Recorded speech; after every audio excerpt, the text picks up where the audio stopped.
Wait a minute, guys. Are you telling me that this Volvo has a turbocharger? What's up, guys? It's Drifts and Lifts here. Welcome back to the Drifts and Lifts Epic Volvo Drift YouTube channel. We got a bit of gravy for you tonight. Not a ton, but I'm really excited to show you guys the new gravy that we got.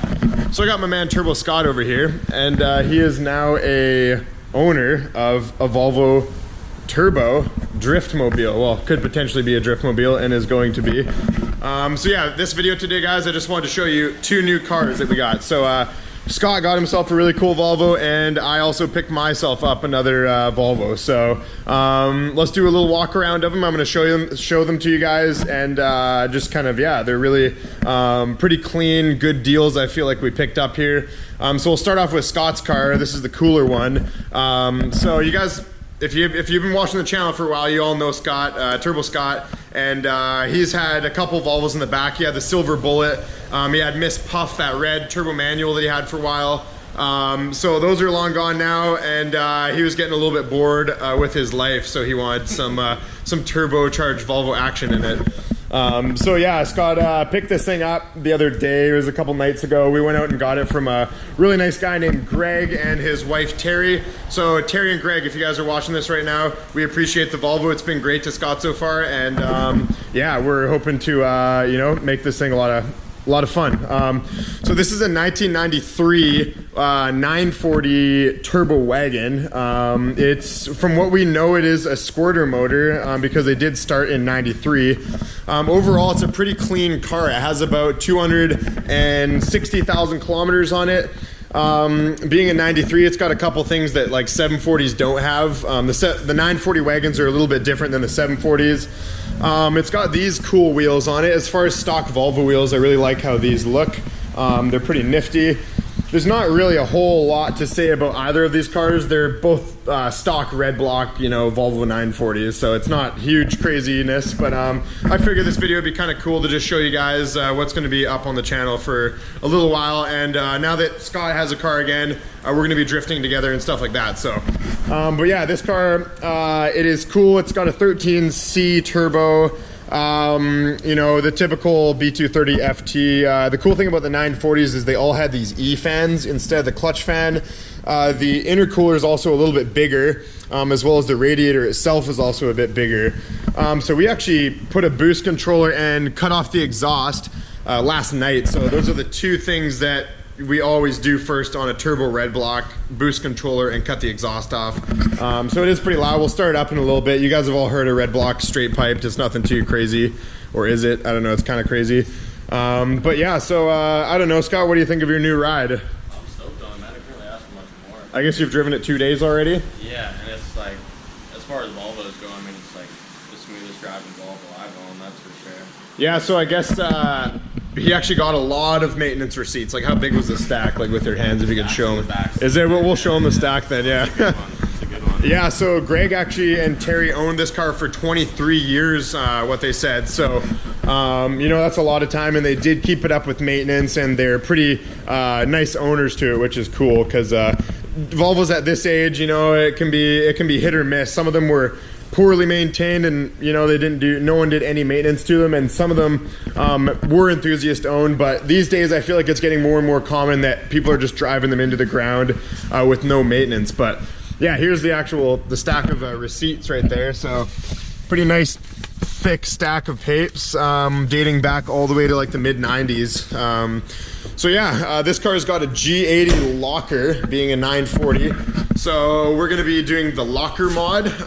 Not gonna be doing like a welded diff per se. It's where you mod the locker and it stays locked. So that's good enough for drifting. He's had a car like that back in the day. I've had a few like that. They're not as like dependable and predictable, as a proper welded, but still totally locks the wheels up and will get you sideways. So well, yeah, I think Scott says this car goes pretty good. Apparently, I know it has the power that it should. You know, it doesn't have anything wrong with it. It runs smooth and builds boost all through the RPMs like it should. So really cool. I'm excited that Scott has a car now and he can get back into the drift game with me. And you know, now that we have mission events at Mission Speedway, super exciting, because we can literally just sign up for an event and drive like 30 minutes down the road and go drift. So yeah, drifting is good in the lower mainland these days. There's a lot of fun stuff that we can do. So I think that's pretty much about it. What would you say? Anything else really this car has to it? Not at the moment. Yeah, it's a month or so. Yeah, give it a month. Yeah, I'm sure Scott will put a little bit of money in it here and there.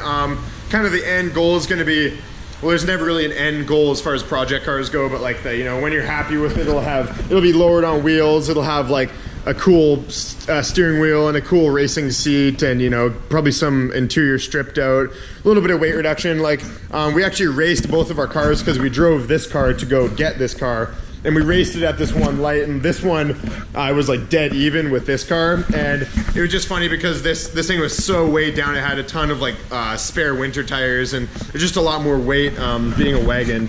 Well, wagons actually aren't too much more. They're about 200, but this one's got like an extra rack in the back. Actually, oh man, I'll show you guys that.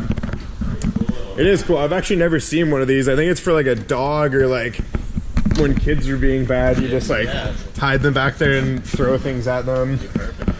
Yeah, so I don't know, guys. This is actually the first Volvo I've seen one of these with. I've never bought in a car that had this, so Scott's going to be taking that out and stripping it, and he's going to be trying to get some money for it. So if anybody is watching this video and wants one of these for some reason, let me know in the comments, and we can probably give it to you for a very fair price. Yeah, so I think that's about it, guys. Overall, really clean wagon.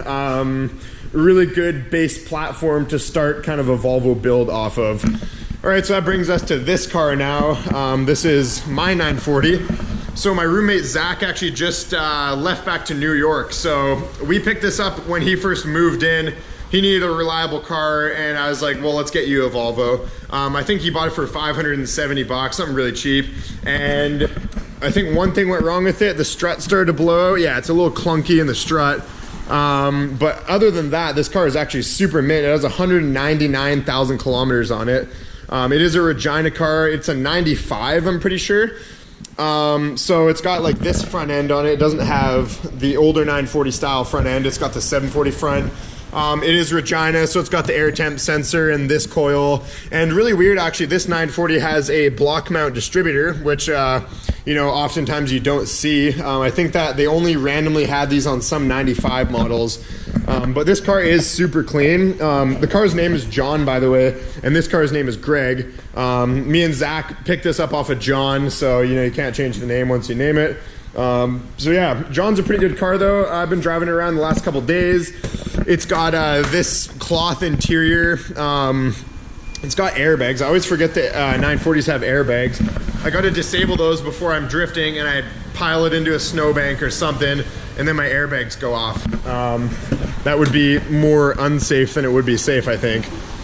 So yeah, as far as interior stuff goes, what my plan for this car is, I'm actually not even too sure yet. I just kind of picked it up for $300. I couldn't say no. That's a really cheap deal for a good running and driving Volvo. I don't know what I'm gonna do yet. Maybe because Edna has a VI on it, I might this will be like the new kind of daily. It has a heater core and heat and a fan, which holy shit, man, is that nice. I'm used to driving Volvos that don't have heater cores, and it's getting pretty cold. It is November now, and it's definitely nice to have some heat pumping in this thing. So yeah, there's nothing really to say about this car though. It's pretty standard 940. This one also has a G80 locker, just like Scott's car does. Also really interesting is this one doesn't have a sunroof, so that's kind of cool. Normally I would delete the sunroof anyway, so that's one less step for me. It's already got sheet metal there built into the car, which is dope. But yeah, I don't know. What do you prefer for wheels? I think I like those wheels better than these ones. Yeah, these are actually kind of similar. They're just like more spokes, really. Yeah. Yeah. They're both pretty cool OEM wheels, that's for sure. Yeah, I'd choose these OEM wheels over a lot of other ones that Volvos came with. Yeah. I still think the coolest ones are like the turbo 740 ones, the 5 spokes, but I don't know. I think they're all kind of lame. All stock Volvo wheels are a little bit lame. 100%. Yeah. You definitely need to put something like aftermarket to really make it stand out. But yeah, this car's got an E-fan as well, which is cool. So if I ever, no matter what, no matter how you look at it, this car was a good deal if it's either from parts or drive it. Like, I think I could sell it for more than I am into it for, but I'm not going to do that right now because I need a good running driving daily. So that's basically a wrap up of today's video, guys. I apologize, nothing too interesting. Maybe before we shut the video off, we're gonna get Scott to start this up and we'll chuck some big revs. Why the fuck not? Just because.